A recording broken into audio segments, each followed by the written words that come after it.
هاعمل معاكم النهاردة أحلى وأسهل صينية جلاش حلو ممكن تعملوها. مش هتاخد 5 دقايق في عمايلها وندخلها الفرن على طول.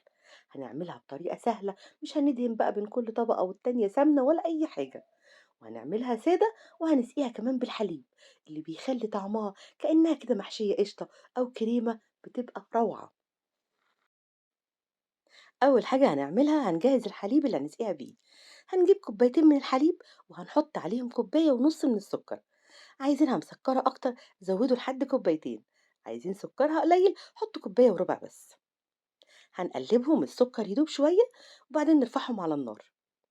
وأول ما الحليب يغلي هنهدي بقى عليه النار ونسيبه 5 أو 6 دقايق يعقد كده مع نفسه شوية، وبعدين نحط عليه معلقة صغيرة من الفانيليا ونقفل على طول.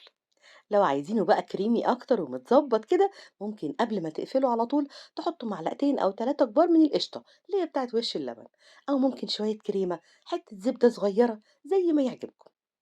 نفضيه بقى ونسيبه يبرد براحته على بال ما نجهز صينية الجلاش. هنجيب لفة الجلاش النص كيلو، واحنا شغالين بيها نخليها على طول متغطية بفوطة أو كيس بلاستيك، أهم حاجة إنها تبقى متغطية كويس عشان ما تنشفش.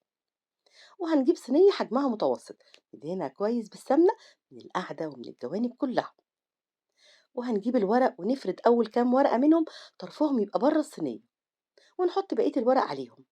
ولو في بقى أي ورق متقطع حطوه في النص، أو حتى لو في ورق كبير على الصينية كشكشوه كده بالراحة وحطوه جنب بعضه. مش هندهن سمنة ولا أي حاجة بين الطبقات، احنا هنحط ورق الجلاش كله فوق بعضه. ولما نخلص فرد الكمية كلها ندخل بقى الأطراف لجوه، ونخلي ورقة أو اتنين نلم بيهم بقى الورق الجلاش كله من على الوش.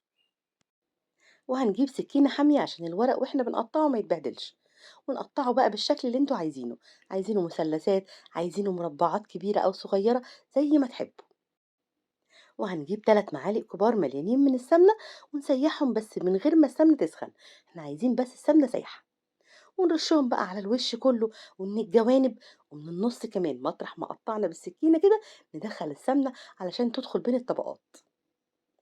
وندخلها فرن ساخن على درجة 200، عايزينها بقى تستوي كويس من جوه وتتحمر من فوق ومن تحت وتاخد اللون الذهبي الحلو ده. نطلعها من الفرن ونسقيها بالحليب البارد على طول. الجلاش بيبقى سخن والحليب بارد، زي ما بنعملها بالشربات بالظبط. هنغطيها ونرجع بقى ندخلها الفرن تاني على طول، بس يكون مطفي، هو هيبقى لسه سخن. ونسيبها بقى 10 دقايق كده ولا حاجة تتشرب بقى الحليب براحتها. أنا كنت مستعجلة فاستعملتها على طول.